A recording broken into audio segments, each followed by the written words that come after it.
What happens to kids when they live in a house that is traumatizing, that is full of abuse? What happens when they're 18? What happens when they're 8? It's hard sometimes to get them to come in and talk, but I managed to find the beautiful Amy Granger, who's 18 and she's from Dublin. And she's going to talk to us about her experience living with a daddy who used to hurt her. And it all kicked off when she was just 8 years of age. Amy, welcome to Straight Talk. Hey. How are you today? You okay? Good, yeah. But you've got something anyway that's not so good to tell. No. And it all started, I suppose, well, physically from what you remember when you were 8. But where do you want to start? I guess the abuse I witnessed was with my mum and my dad. I heard a lot of it when I was in my room growing up, but it started for me when I was about 8 years old. It would start with kind of verbal abuse. He'd call me a cunt.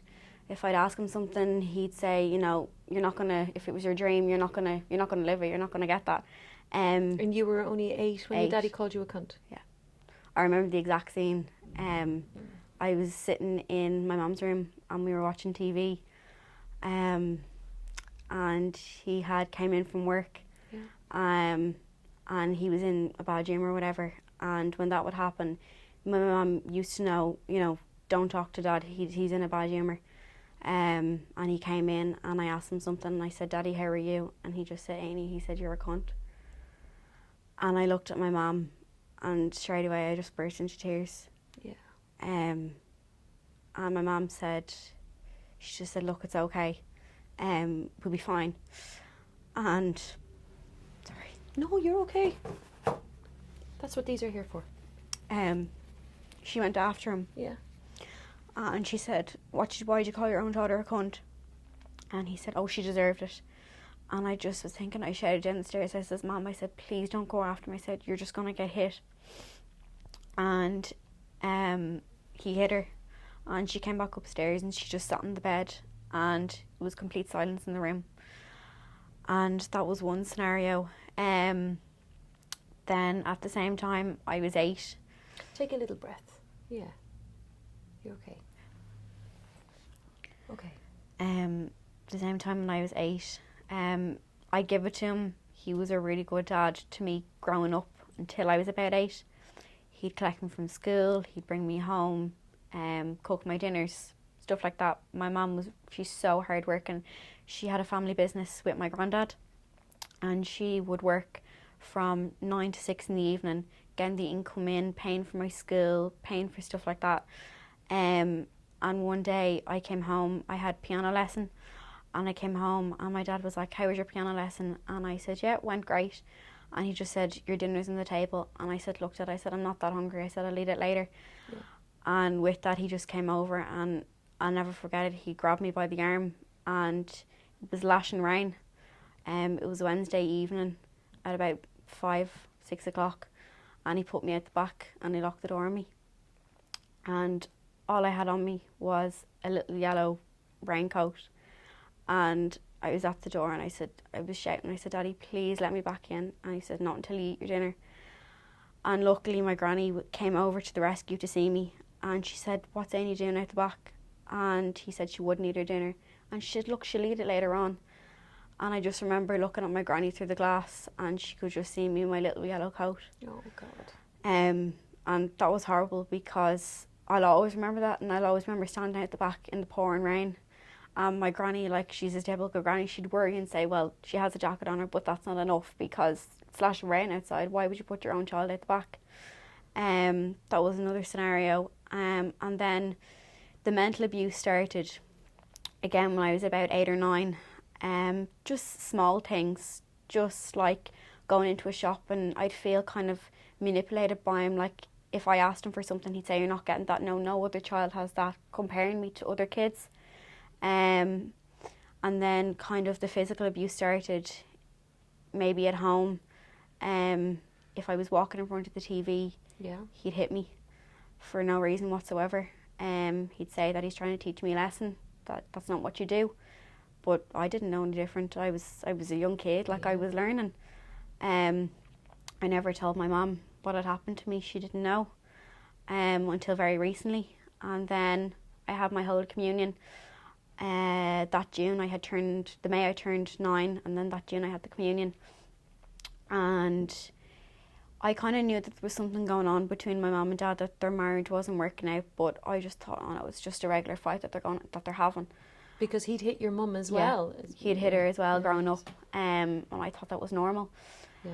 And then, unfortunately, my granddad had a very rare blood condition, and my mum and my granny nursed him for 15 years, and he never knew anything of the abuse that was happening to me or that was happening to my mum. Okay. My mum didn't want him to know, because it would make him even more sick. If he knew what my dad was doing, he'd kill him, and he wasn't able. He'd no energy. And then week before my communion, actually, my granddad, unfortunately, he died, going to his grave not knowing what had been going on. Then I had my communion, and then after the communion, my mum and dad, they were kind of on and off, but my mum had a private investigator on him. She was trying to get evidence to see what he was at, because he was saying he wasn't gambling and all, and she ended up finding out that he was having an affair in Galway with a woman during the Galway races.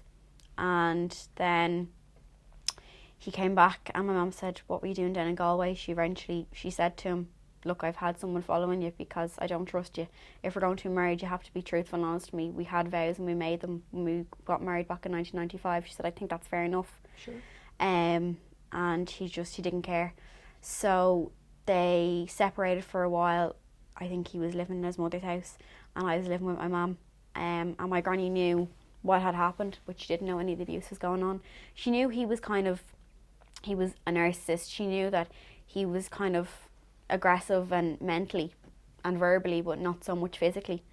Can I just ask, what did you think of your dad at that time? I didn't think anything of it. I thought he was a normal dad. I loved my dad. You loved your dad? I loved my dad. I thought that was normal. And what about now? I hate him. You hate him? I hate him with a passion. I can't stand the ground he walks on. Do you still see him? Not really, on and off. He's a taxi driver. Drives around Dublin. I'm assuming you go out and about. I do. That must be terrifying. Yeah. I suffer with quite bad anxiety and panic attacks. Yeah. And when I do see him, I suddenly stop, and if he's parked outside a hotel, I suddenly just stop. Freeze. And I go into a sudden panic because I don't know what to do. If I'm on my own, it's even worse. But I still walk over and I try and manipulate him the way he did to me and my mum when I was younger. And I know it sounds bad for me to do, It's okay. but it's something that I have to do because I want to make him feel as bad as he made me and my mum feel, and the pain that he put us through when I was growing up and when my mum was married to him. If I'd see him, I'd go over and I'd knock on the window. And I think the more I've grown up, the more I've kind of become braver to go over to him. Are you on your own when you do this? Sweetheart. Never with people. Do you think that's safe? He wouldn't hurt me in public. Wouldn't, never, because he knows too many people know who he is, and he wouldn't. I know I could trust him to say he wouldn't hurt me in public, because he'd be sitting in his taxi and there'd be other taxis around, so I know he wouldn't. He wants to keep face. He wants to keep, as my mum said, she said he's a street angel, house devil. Yeah. That's what she's always said about him. You be careful. Yeah. Okay. So how long are you out of that situation now? 5 years. And obviously you've just described some of the impact. You've got panic attacks, you've got anxiety. Are you receiving treatment for any of this? How are you getting through it? When he left, my mum put me in for counselling. Good. And it was a children's counsellor, so what she used to do was she had this book, and I still have the book, and I always look over it because I'm thinking, The why? therapist had the book? Yeah. Oh, okay, yeah. And it used to be a book, and it used to be that each week when I'd go in, I'd draw out different scenarios of what I had seen, or if I'd met my dad, or what he'd say to me. And that would get it out of my head because I'd kept that in for so long because my mum didn't know. And this is the first that I kind of told the therapist of it. Good. And she was brilliant. She got me to where I am. And then I went to my mum's counsellor. Yeah. She went into more of the depth of it. And she got me to where I am. And now I am with a really good psychotherapist. His name is Rory. And good man, Rory. Yeah. Yeah. He's like a father figure to me. If I have any problems, he'd say, right, Ainie, come on out with it. And he's amazing, because I was at a point in my life last July where I sat down and I said, I don't want to be here anymore. I've had enough of it, because there was nothing being done. Because I suppose that I don't feel the justice system is very good to us. I said enough was enough, and I planned to kill myself. I said it to my mum. I said the first person I said that would she just go mad would be my mum. And I said, Mum, I need to talk to you. And I said, I have a feeling I just want to kill myself. I don't want to be here anymore. Okay. These panic attacks are just getting too much for me. And she said, look, we'll find you a really good psychotherapist, not just a counsellor, a psychotherapist, and we'll help you. And I suppose that's why me and my mum have a very strong bond. It's because she's always there for me. And then when I went to see Rory, I told him about this, and he got me through it. It's just, I always say to people, it's all about talking, because if you bottle that in, it's not going to help. Did you, I just want to stop you there for a moment. Did you, when you said that you didn't want to stay here, you wanted to leave this, I suppose you wanted to take your own life, did you have any actual plans, or was it the idea or the thought that was in your head? It was more so the thought and the idea. I remember one day it was a really bad day. I was sitting in my room. And what was the thought that you had? The thought that I had, I was looking around the place and I'm thinking, what could I do? Okay, that's really important, especially if anyone's listening, is that's called suicidal ideation. Yeah. That means, for most people that come and see me, and maybe you can identify with this, is that the pain is so bad that you don't want to be here, but you don't necessarily want to die, so you haven't done anything preparatory-wise, in that you haven't bought a rope, you haven't collected the tablets, and it's really good that you did the right thing. Yeah. It's called suicidal ideation. Yeah. You named it, which meant that you were at a danger stage, but you weren't at the flashing red lights, because you hadn't prepared. And it's if somebody who you love prepares and says, I have the rope, I have the tablets, that's when it moves into a more serious stage. Yeah. So I'm glad that you went to your mum and said, I'm having these suicidal ideation thoughts. Yeah. And that eventually your mum got you to Rory, who has worked for you. Yeah. And tell us, is the future brighter for you? I know you're involved in various projects to help other people in similar situations. Well, so tell us all. My mum at the moment, and one of her friends, Rita Harling, she's also a survivor of domestic violence. Mm-hmm. What happened was my mum read Rita's book. She had... What's the name of Rita's book? Do you know? It's called Do or Die, How I Escaped Life with a Murder. And she is a survivor also, and she has 2 kids, Robin and Connor. Yeah. And my mum read this book and she said, I have to get in contact with this woman. She's local. She was from Finglas, only up the road. And she said, I have to get in contact. Just so happened that she got in contact and they hit it off straight away. They became really good friends. And they said, look, we have to set up something to help victims of domestic violence, because there is organisations out there, but she said there needs to be more. There needs to be something where we can help women. We can go to court with them. We can try and in the future have safe houses. We can give them clothes, anything we need, emergency fund. And like that, as soon as they set up the foundation, they call it the Do or Die Foundation. The Do or Die Foundation, okay. And as soon as they set up that, people were coming with clothes, kids' toys, everything, just donations. And I couldn't even give you a number. They've helped so many women to this day. And then that's my mum and Rita's foundation. And now I am currently working with an organisation over in the States called CDV, which stands for Children of Domestic Violence. Okay. And some people think it's pure child abuse within the home. It's not. It's what children have witnessed growing up with domestic violence. Which is exactly what we just talked about here, what you've witnessed, And I reached out to them back in 2013, a girl called Anna. And she had been also a victim of domestic violence growing up as well. So she said, look, we'd love to meet you. It just so happened I was going out to the States 2 months later to go to a wedding that my cousin was getting married. And I said, I'd love to meet up with you. Mm-hmm. I met up with her, and the CEO, Brian Martin, he said, Ainie, I think you're really bright. You have a really bright future. Would you like to be the ambassador for Ireland? And go, Amy. I was kind of like, deadly. Oh God. I was like, I didn't know what to say. I was mesmerised. And then up to now, since 2013, I've stayed in contact with them. And now we're talking about bringing CDV over to Ireland, because there's actually nothing in Ireland for children of domestic violence. Like there's the likes of Bernardo's and stuff like that and etc., but they're brilliant, but there's nothing for actual domestic violence that children have gone through, and Childline, stuff like that, but they're all brilliant organisations as well.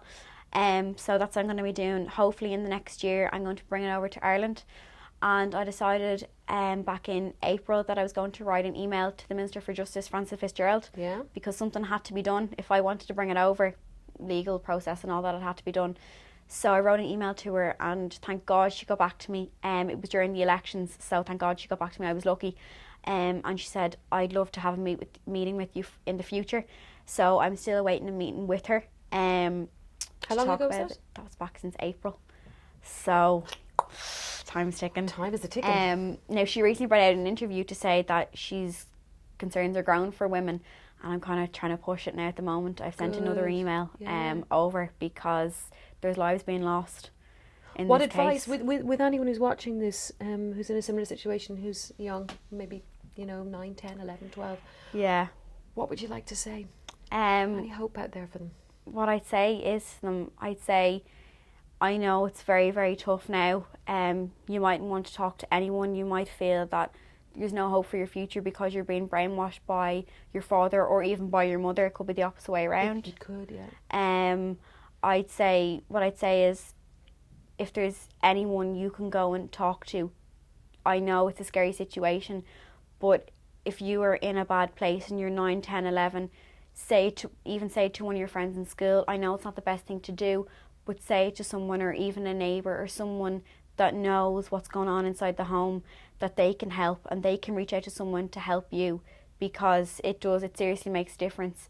Or even like if a mother is or a father is really scared to do so, I don't know, just tell someone, anyone, because once you tell someone, not saying there's no going back, but there is hope. There's always hope for them. Yeah.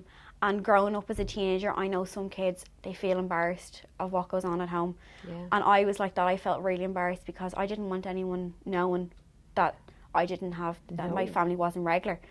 And I bottled it up for a long, long time. And I was lucky that I met people through my mum and Rita's foundation. Yeah. I was very lucky because I used to talk to them and say, well, like, I'm talking to them now, and it's like it's helping them and it's helping me also. So that's why I want to bring it out there and bring awareness that there is hope, there is light at the end of the tunnel. If you speak, if you bottle it all up, it's not going to help. So, Amy, we were having a chat there. If people do need help and they need to get in contact with you, tell us, where can they go? What can they do? Well, if they want to contact me directly, they can log on to cdv.org, and there's a contact form there. And Brian, who does all the social media, he forwards the emails straight over to me, so I can help you through email, and then I can, maybe if you need to meet up, or I can go through processes that if you need to get out, I can take measures that can help you. Or I have this book. This is by the CEO of CDV, Brian Martin. He wrote that, called Invincible, and it's the 10 lies you learn growing up with domestic violence and how the truth sets you free. So I've read that, and it's brilliant, and it's really helpful as well. So brilliant. Amy, you are what I can only describe as an inspiration. We'll just give you the book there. Can you see it so everyone can get a look?